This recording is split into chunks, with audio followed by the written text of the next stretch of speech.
According to a new NBC News poll, stay tuned poll, 45% approve of Trump's job performance so far, 55% disapprove. Safe to say there are hits and misses with the administration so far this second time around. Some policies are still working themselves out.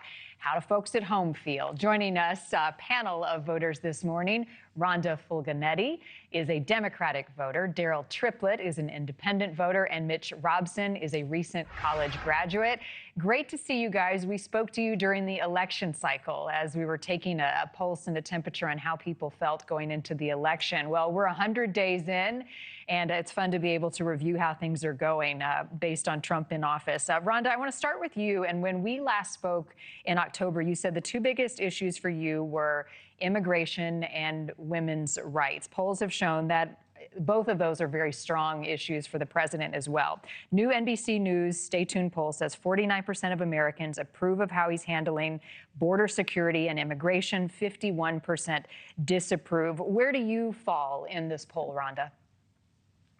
Currently, I disapprove because I think that the border goes beyond just normal immigration that we're seeing down our southern border. I mean, he's talking about now taking over Canada, taking over Greenland, and affecting other parts of our country where we've had allies for decades. So I think that's a very concerning issue for me, is it's not just what's happening at our southern border, but our northern border and out towards Greenland. In addition to that, you know, what are we talking about when we're saying we're controlling the border? We're controlling the flow maybe coming in. But what's happening on television, what we're seeing, students being absconded from their college campuses, people who they admit, the administration admits, should not have been deported, are now stuck in a prison where the conditions are just horrific. So I think it's right now a fail. I understand what the president is trying to do. I understand that the policies right now are to try to get control of our southern border, which I appreciate. But I just think the way we're going about it right now is not effective universally. I appreciate that. All right, Darryl, let's chat with you here for a moment. When we spoke in September, again, you're an independent voter. You said back then that the economy was one of the most important issues for you at that time, high inflation and the cost of groceries. We have another poll to share with our viewers at home. This is a New York Times Siena College poll released Friday. Half of registered voters said they feel that Trump has made the economy worse since he took office. 27% say the economy is about the same. 21% said he has made it better. How would you rate the president so far on the state of the economy, especially today, given some of the tariff talks?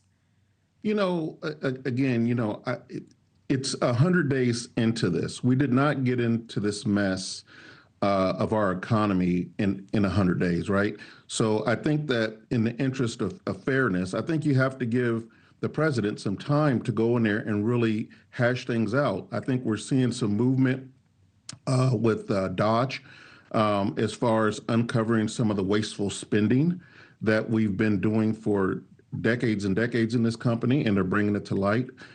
So, you know, yeah, you're not going to be able to accommodate everybody. Everybody's not going to be happy with you. But again, like I said, it's a short period of time. It's 100 days the man's been in office. How long has this country been in existence? So I do believe that you have, in the interest of being fair, you have to give them some time to go in there and really work these things out. And like I said, you know, with looking at the uncovering of some of the things that they found in Dodge is just unbelievable. And it just makes you shake your head as an American and say, you know, no wonder why we're having an economic crisis in this country. So give him the benefit of the doubt. Darryl, how long would you say, at what point would you measure success over the course of the next 4 years? I mean, like I said, how long have we've had this issue of our economy being messed up?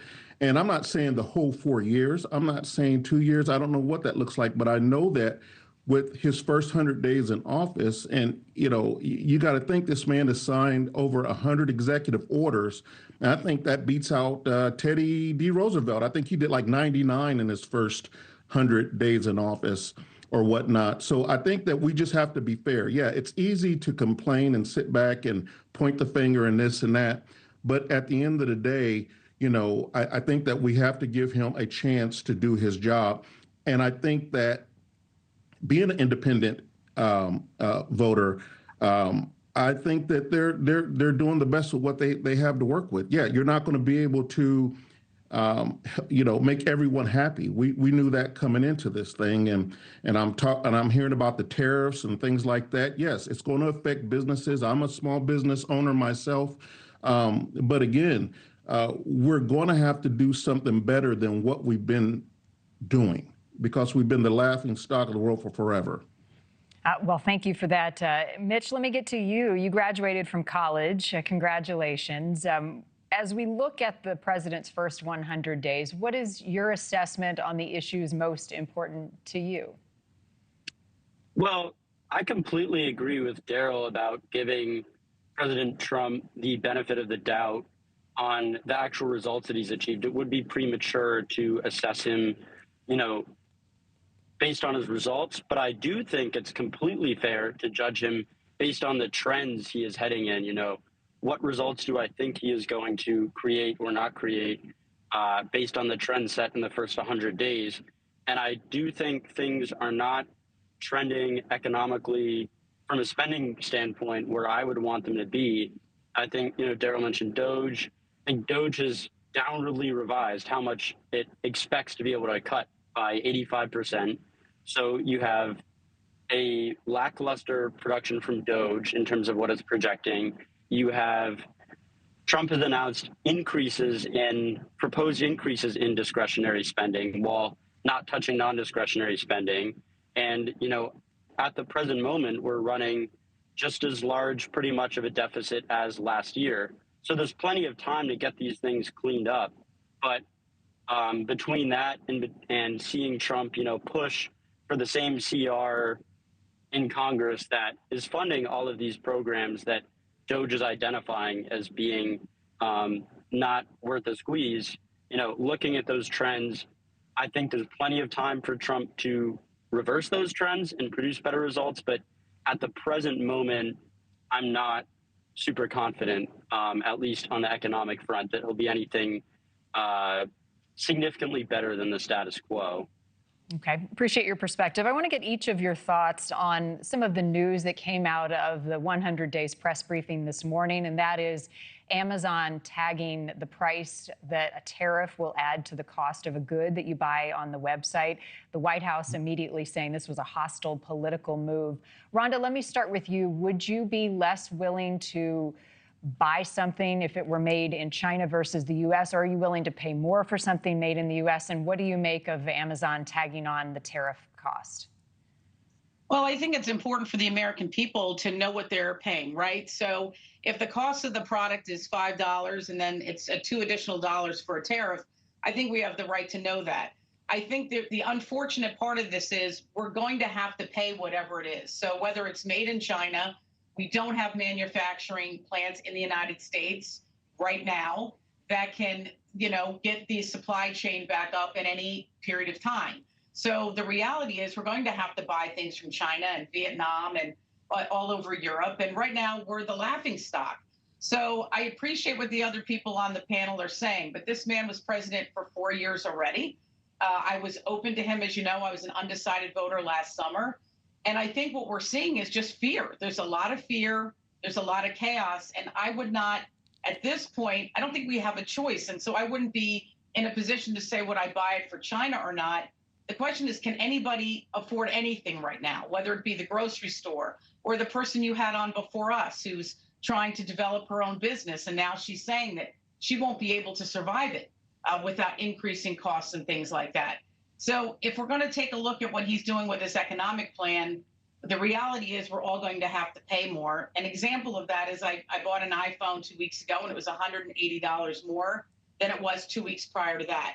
So cars are going up, bananas are going up, all of our commodities are going up, and that's just a reality at the grocery store and everywhere else. So I think the White House and the briefings they're providing are based on loose facts at that, I think they need to go shop at the grocery store, go on Amazon, and see what's happening with the prices right now. Yep. And I want to point out that hasn't happened on Amazon yet. I was on myself this morning, and now we have this from Amazon, and this is being reported through the Washington Post. And this is, quote, the team that runs our ultra low cost Amazon Haul store has considered listing import charges on certain products. This was never a consideration for the main Amazon site, and nothing has been implemented on any Amazon property. So it sounds like even that is still getting worked out. Darryl, let me have you weigh in on this. You said as a small business owner, there is a trickle-down effect. What do you make of this Amazon debate? And just more importantly, how small businesses weather what's happening economically? Listen, we're going to feel the brunt of it. And that's just that, you know, it's like Rhonda said, you know. Thank you for watching. Subscribe below and download our NewsNation app right now on your phone, and you will get fact-based, unbiased news for all Americans.